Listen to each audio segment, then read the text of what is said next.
ਗੇ ਕਾਂਗਰਸ ਤੋਂ। ਕਾਂਗਰਸ ਦੇ ਇੱਕ ਐਮਸੀ ਨੂੰ ਕਹਿੰਦੇ ਆਪ ਤੇ ਭਾਜਪਾ ਵਾਲੇ ਰੱਸਾਕੱਸੀ ਵਾਂਗ ਖਿੱਚਦੇ ਰਹੇ ਤੇ ਕੱਲ੍ਹ ਹੀ ਉਹਨਾਂ ਨੇ ਮੇਰਾ ਖਿਆਲ ਫੈਸਲਾ ਕੀਤਾ ਸੀ, ਆਪਾਂ ਖਬਰ ਵੀ ਕੀਤੀ ਸੀ ਕਿ ਲੜ ਕੇ ਗੱਠਜੋੜ ਦੇ ਵਿੱਚ ਉਹ ਚੋਣ ਲੜਨਗੇ ਜਾਂ ਮੇਅਰ ਦੀ ਚੋਣ ਕਰਨਗੇ।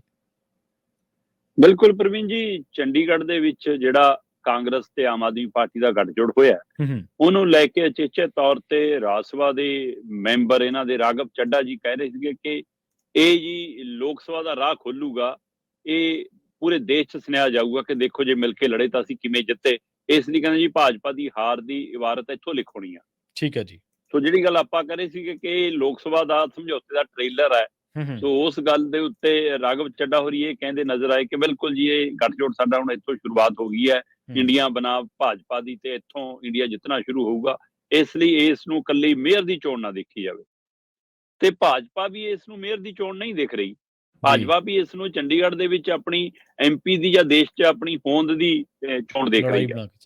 ਆਪਾਂ ਕੱਲ ਵੀ ਗੱਲ ਕਰ ਰਹੇ ਸੀ ਕਿ ਬੇਸ਼ੱਕ ਇੰਡੀਆ ਗੱਠਜੋੜ ਦੇ ਤਹਿਤ ਆਮ ਆਦਮੀ ਪਾਰਟੀ ਔਰ ਕਾਂਗਰਸ ਦਾ ਗੱਠਜੋੜ ਹੋ ਗਿਆ ਪ੍ਰਵੀਨ ਜੀ, 13-7 ਮਿਲਾ ਕੇ ਉਹ 20 ਕਾਗਜ਼ਾਂ ਦੇ ਉੱਤੇ ਸਿੱਧੇ ਜਿੱਤੇ ਨਜ਼ਰ ਆ ਰਹੇ ਨੇ ਤੇ ਭਾਜਪਾ ਕੋਲ ਐਮਪੀ ਦੀ ਵੋਟ ਹੋਣ ਦੇ ਨਾਲ ਨਾਲ ਵੀ 15 ਵੋਟਾਂ ਨੇ। ਇਸ ਲਈ 20 ਤੇ 15 'ਚ 5 ਵੋਟਾਂ ਦਾ ਫਰਕ ਹੈ, ਉਹਨਾਂ ਲਈ ਮੁਸ਼ਕਲ ਨਜ਼ਰ ਆ ਰਿਹਾ। ਪਰ ਭਾਜਪਾ ਟਿਕ ਕੇ ਨਹੀਂ ਬੈਠੂਗੀ। ਭਾਜਪਾ ਇਹਦੇ ਲਈ ਕੋਈ ਵੀ ਦਾਅਪੇਚ ਆਪਾਂ ਕਰ ਰਹੇ ਸੀ ਕਿ 2 ਵੋਟਾਂ ਇੱਧਰ ਤੋੜ ਲੀਆਂ, 2 ਇੱਧਰ ਲੈ ਗਏ ਜਾਂ 2 ਰੱਦ ਹੋ ਗਈਆਂ, ਇਹ ਕਵਾਇਦ ਕੁਝ ਵੀ ਹੋ ਸਕਦੀ ਆ। ਹੁਣ ਡਰਾਮਾ ਇੱਥੋਂ ਸ਼ੁਰੂ ਹੁੰਦਾ ਕਿ ਡੀਸੀ ਸਾਹਿਬ ਨੇ ਇਸ ਮੇਅਰ ਦੀ ਚੋਣ ਦੇ ਲਈ ਜਿਹੜਾ ਪ੍ਰੈਜ਼ਾਈਡਿੰਗ ਅਫਸਰ ਲਾਇਆ, ਉਹ ਪ੍ਰੈਜ਼ਾਈਡਿੰਗ ਅਫਸਰ ਭਾਜਪਾ ਦੀ ਘੱਟ ਗਿਣਤੀ ਦਾ ਮੋਰਚੇ ਦਾ ਸਕੱਤਰ ਹੈ ਜੀ। ਉਹ ਅੱਛਾ। ਇਹ ਵਿਅਕਤੀ ਅਨਿਲ ਮਸੀਹ ਜਿਹੜਾ ਮਤਲਬ ਇੱਕ ਰਾਜ ਸਭਾ ਦੀ ਜਿਵੇਂ ਆਪਾਂ ਮੈਂਬਰ ਭੇਜਦੇ, ਹਾਂਜੀ ਹਾਂਜੀ, ਉਵੇਂ ਇੱਥੇ ਕੁਝ ਐਮਸੀ ਉਵੇਂ ਨੋਮੀਨੇਟਡ ਹੁੰਦੇ ਨੇ, ਹਨਾ। ਠੀਕ ਹੈ, ਉਹ ਉਹਨਾਂ ਚੋਂ ਐਮਸੀ ਹੁੰਦਾ ਜਿਹੜਾ ਜਿੱਤ ਕੇ ਨਹੀਂ ਆਉਂਦੇ, ਉਵੇਂ ਨੋਮੀਨੇਟਡ ਐਮਸੀ ਹੁੰਦੇ ਨੇ। ਇਹ ਉਹ ਵਿਅਕਤੀ ਸੀਗਾ ਤੇ ਉਸ ਨੂੰ ਹੁਣ ਪ੍ਰੈਜ਼ਾਈਡਿੰਗ ਅਫਸਰ ਲਾਇਆ ਜੀ, ਅਨਿਲ ਮਸੀਹ ਨੂੰ। ਪਰ ਅਨਿਲ ਮਸੀਹ ਨੂੰ ਜਦੋਂ ਮਤਲਬ ਕਿ ਉਹ ਬਣਿਆ ਸੀਗਾ ਹਨਾ ਇਸ ਤਰ੍ਹਾਂ ਐਮਸੀ ਕਿ ਹਾਂ ਜੀ ਨੋਮੀਨੇਟ ਕਰਕੇ, ਤਦ ਵੀ ਉਹ ਘੱਟ ਗਿਣਤੀ ਮੋਰਚੇ ਦਾ ਸਕੱਤਰ ਸੀਗਾ ਤੇ ਜਦੋਂ ਉਹਨੂੰ ਪ੍ਰੈਜ਼ਾਈਡਿੰਗ ਅਫਸਰ ਲਾਇਆ ਤਦ ਵੀ ਉਹ ਸੀਗਾ। ਸੋ ਇੱਥੋਂ ਭਾਜਪਾ ਦੀ ਖੇਡ ਤਾਂ ਇੱਥੋਂ ਸ਼ੁਰੂ ਹੁੰਦੀ ਆ ਜੀ। ਪਰ ਜਦੋਂ ਜੋੜ ਤੋੜ ਦੀ ਰਾਜਨੀਤੀ ਸ਼ੁਰੂ ਹੋਈ ਤੇ ਉਧਰ ਗੱਠਜੋੜ ਵਾਲੀ ਕਵਾਇਦ ਚੱਲੀ ਤਾਂ ਭਾਜਪਾ ਨੇ 10 ਜਨਵਰੀ ਨੂੰ ਆਮ ਆਦਮੀ ਪਾਰਟੀ ਦਾ ਇੱਕ ਐਮਸੀ ਲਖਵੀਰ ਸਿੰਘ ਬਿੱਲੂ ਨੂੰ ਤੋੜਿਆ ਤੇ ਆਪਣੇ ਨਾਲ ਰਲਾ ਲਿਆ ਜੀ।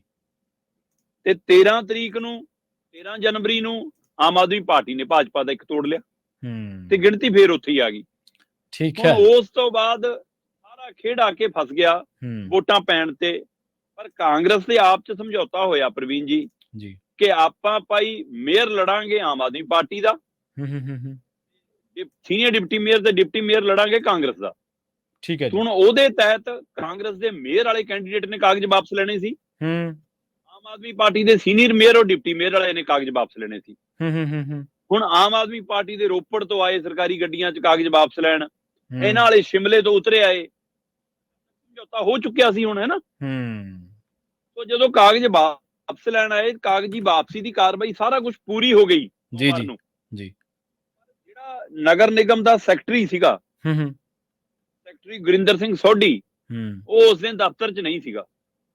ਠੀਕ ਹੈ, ਤੇ ਉਹਦੇ ਨਾ ਹੋਣ ਦੇ ਕਾਰਨ ਇਹਨਾਂ ਕੈਂਡੀਡੇਟਾਂ ਨੇ ਆਪਣੇ ਕਾਗਜ਼ ਵਾਪਸ ਲੈਣ ਵਾਲੀਆਂ ਚਿੱਠੀਆਂ ਕਿਹਾ ਜੀ ਸਾਡਾ ਵਾਪਸੀ ਵਾਲਾ ਫੜੋ ਜੀ, ਅਸੀਂ ਨਾਮ ਵਾਪਸ ਲੈਨੇ ਆ, ਉਹ ਉਹਦੇ ਸੋਢੀ ਦੇ ਜਿਹੜਾ ਸੈਕਟਰੀ ਸੀ ਨਗਰ ਨਿਗਮ ਦਾ, ਉਹਦੇ ਪੀਏ ਨੂੰ ਫੜਾਤੀਆਂ। ਤੇ ਜੀ ਭਾਜਪਾ ਕਹਿੰਦੀ ਜੀ ਇਹਨਾਂ ਦਾ ਪ੍ਰੈਜ਼ਾਈਡਿੰਗ ਅਫਸਰ ਕਹਿੰਦਾ ਜੀ, ਇਹ ਸਾਰੇ ਕਹਿੰਦੇ ਜੀ ਇਹ ਨਿਯਮਾਂ ਦੇ ਉਲਟ ਹੈ ਜੀ, ਇਹ ਤਾਂ ਤੁਹਾਡੇ ਦਾਖਲ ਹੀ ਨਹੀਂ ਹੋਇਆ ਜੀ, ਕਾਗਜ਼ ਵਾਪਸੀ ਵਾਲਾ ਤੁਹਾਡਾ ਨਾਮ ਹੀ ਨਹੀਂ ਦਰਜ, ਤੁਸੀਂ ਤਾਂ ਕੈਂਡੀਡੇਟ ਹੋ ਜੇ ਵੀ। ਤੇ ਇਸ ਲਈ ਜੀ ਇਹ ਆਮ ਆਦਮੀ ਪਾਰਟੀ ਔਰ ਕਾਂਗਰਸੀ ਕੈਂਡੀਡੇਟਾਂ ਨੇ ਜਾਂ ਇਹਨਾਂ ਦੇ ਲੀਡਰਾਂ ਨੇ ਸੋਢੀ ਨਾਲ ਰਾਬਤਾ ਕੀਤਾ ਕਿ ਭਾਈ ਤੇਰੀ ਹਾਜ਼ਰੀ 'ਚ ਅਸੀਂ ਵਾਪਸ ਲੈਣਾ ਨਾਮ, ਕਿ ਕੱਲ ਨੂੰ ਕੋਈ ਪੰਗਾ ਨਾ ਪਵੇ ਕੋਈ। ਤੇ ਸੋਢੀ ਨਾਲ ਲੰਘੇ ਕੱਲ ਸ਼ਾਮ ਦੇ 3 ਵਜੇ ਦਾ ਟਾਈਮ ਤੈਅ ਹੋ ਗਿਆ ਪ੍ਰਵੀਨ ਜੀ। ਠੀਕ ਹੈ ਜੀ। ਤੇ ਆਮ ਆਦਮੀ ਪਾਰਟੀ ਦੇ ਕੈਂਡੀਡੇਟ ਵੀ ਤੇ ਕਾਂਗਰਸ ਵਾਲਾ ਜਿਹੜਾ ਮੇਅਰ ਦਾ ਕੈਂਡੀਡੇਟ ਸੀ, ਉਹਨੇ ਨਾਮ ਵਾਪਸ ਲੈਣਾ ਸੀ। ਉਹ ਜਦੋਂ ਪਹੁੰਚਿਆ ਤੇ ਤਦ ਤੱਕ ਇਹ ਰੋਪੜ ਇਕੱਠੇ ਕਰ ਦਿੱਤੇ ਗਏ ਸੀ। ਜਦੋਂ ਪਹਿਲੇ ਦਿਨ ਕਾਗਜ਼ ਵਾਪਸ ਲਏ ਨਾ, ਹਾਂਜੀ, ਕਹਿੰਦੇ ਨੇ ਪੀਏ ਨੂੰ ਫੜਾਤੇ, ਉਸ ਤੋਂ ਬਾਅਦ ਫਿਰ ਸ਼ਿਮਲੇ ਨੂੰ ਨਹੀਂ ਭੇਜੇ ਕਾਂਗਰਸੀ ਕਿ ਹੁਣ ਤਾਂ ਗੱਠਜੋੜ ਹੋ ਗਿਆ, ਰੋਪੜ ਭੇਜ ਦਿੱਤੇ, ਆਪ ਵਾਲੇ ਰਹਿਣੇ ਉੱਥੇ, ਤੁਸੀਂ ਰੋ ਇਕੱਠੇ ਹੀ ਆਉਣ ਤਾਂ ਆਪਾਂ ਜੀ ਪੰਜਾਬ ਸਰਕਾਰ ਸੇਵਾ ਚਲਾਤੀ ਫਿਰ ਉਹਨਾਂ ਦੀ ਵੀ।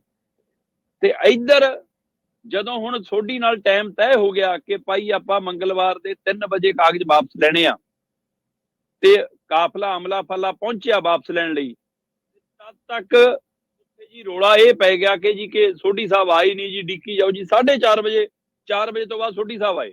ਨੇ ਆਪਣੇ ਨਾਮ ਵਾਪਸੀ ਦੇ ਜਦੋਂ ਲੈਟਰ ਪ੍ਰਕਿਰਿਆ ਸ਼ੁਰੂ ਹੋਈ ਤੇ ਦੀ ਉੱਥੇ ਖਿੱਚ ਤੋਂ ਸ਼ੁਰੂ ਹੋ ਗਈ।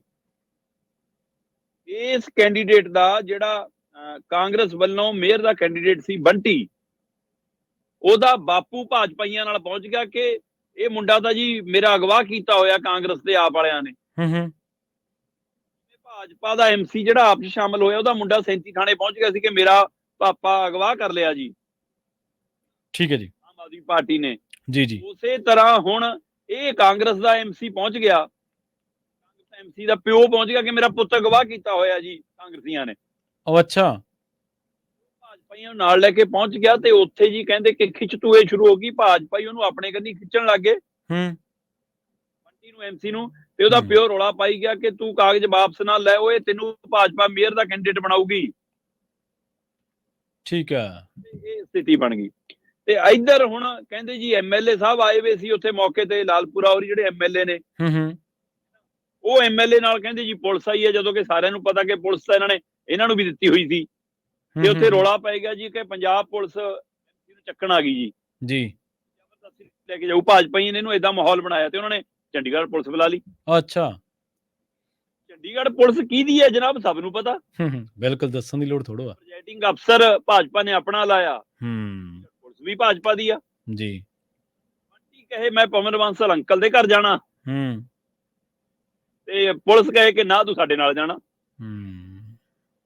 ਇਹ ਡਰਾਮਾ 4 ਵਜੇ ਦਾ ਸ਼ੁਰੂ ਹੋਇਆ, 8:30 ਵਜੇ ਤੱਕ ਚੰਡੀਗੜ੍ਹ ਦੇ ਨਗਰ ਨਿਗਮ ਦੇ ਬਾਹਰ ਚੱਲੀ ਗਿਆ। ਬੰਟੀ ਨੂੰ ਕਾਂਗਰਸੀ ਤੇ ਆਪ ਵਾਲੇ ਆਪਣੇ ਕੰਨੀ ਖਿੱਚ ਰਹੇ ਸੀ, ਭਾਜਪਾਈ ਆਪਣੇ ਕੰਨੀ ਖਿੱਚ ਰਹੇ ਸੀ। ਠੀਕ ਹੈ ਜੀ। ਬਾਪੂ ਕਹੀ ਗਿਆ ਕਿ ਨਹੀਂ ਜੀ ਮੇਰਾ ਮੁੰਡਾ ਤਾਂ ਭਾਜਪਾ ਵੱਲੋਂ ਕੈਂਡੀਡੇਟ ਹੋਊਗਾ ਜੀ, ਇਹਨੂੰ ਤਾਂ ਭਾਜਪਾ ਮੇਅਰ ਬਣਾਉਣਾ ਚਾਹੁੰਦੀ ਹੈ ਜੀ, ਅਗਵਾ ਕੀਤਾ ਹੋਇਆ ਕਾਂਗਰਸੀਆਂ ਨੇ ਤੇ ਆਪ ਵਾਲਿਆਂ ਨੇ ਜੀ। ਆਪ ਵਾਲੇ ਜੀ ਪੰਜਾਬ ਪੁਲਿਸ ਦੇ ਸਾਰੇ ਚੱਕਣ ਆਏ ਨੇ ਮੇਰੇ ਮੁੰਡੇ ਨੂੰ। ਉਹ ਅੱਛਾ। ਤੇ ਆਖਰ ਜੀ ਪੁਲਿਸ ਨੇ ਜੀ ਚਲੋ ਖਿੱਚਤੂ ਹੋਈ, ਕਰਾ ਕੇ ਪਰੇ ਕਰਕੇ ਉਹਨਾਂ ਨੂੰ ਅੰਦਰ ਬਿਠਾ ਲਿਆ। ਸਾਰੇ ਬੜੇ ਲੀਡਰ ਭਾਜਪਾ ਦੇ, ਕਾਂਗਰਸ ਦੇ ਚਿਹਰੇ ਮੋਹਰੇ, ਆਪ ਵਾਲੇ ਲੀਡਰ ਉੱਥੇ ਇੰਚਾਰਜ ਸਾਰੇ, ਆਲੂ ਵਾਲੀ ਔਰੀ ਸਭ ਉੱਥੇ ਖੜੇ ਉਹਦੇ ਸਾਹਮਣੇ। 2 ਐਸਐਸਪੀ ਆ ਗਏ ਉੱਥੇ ਤੇ ਉਹਨਾਂ ਨੇ ਆ ਕੇ ਪੁੱਛਿਆ ਫਿਰ ਕਿ ਭਾਈ ਦੱਸ ਬੰਟੀ ਸਿਆਂ ਤੂੰ ਕਿਹੜੀ ਪਾਰਟੀ ਦਾ ਬੰਦਾ ਹੈ? ਕਹਿੰਦਾ ਜੀ ਮੈਂ ਕਾਂਗਰਸੀ ਹਾਂ, ਮੈਂ ਪਵਨ ਬਾਂਸਲ ਨਾਲ ਹੈ। ਠੀਕ ਹੈ ਜੀ। ਤੇ ਕਹਿੰਦੇ ਕਿੱਥੇ ਜਾਣਾ? ਕਹਿੰਦਾ ਜੀ ਮੈਂ ਪਵਨ ਬਾਂਸਲ ਅੰਕਲ ਦੇ ਘਰੇ ਜਾਣਾ। ਪੁਲਿਸ ਕਹਿੰਦੀ ਨਾ ਤੈਨੂੰ ਆਪਣੇ ਘਰੇ ਛੱਡ ਕੇ ਆਵਾਂਗੇ, ਕਹਿੰਦੇ ਤੈਨੂੰ ਇੱਕ ਵਾਰ ਘਰੇ ਲਾ ਕੇ ਆਵਾਂਗੇ, ਉਸ ਤੋਂ ਬਾਅਦ ਜਿੱਥੇ ਮਰਜ਼ੀ ਚੱਲ ਜੀ। ਠੀਕ ਹੈ। ਤੇ ਫਿਰ ਪਿਓ ਵੀ ਕਹਿਣ ਲੱਗ ਗਿਆ ਨਹੀਂ ਜੀ ਮੇਰਾ ਮੁੰਡਾ ਤਾਂ ਕਾਂਗਰਸੀ ਆ।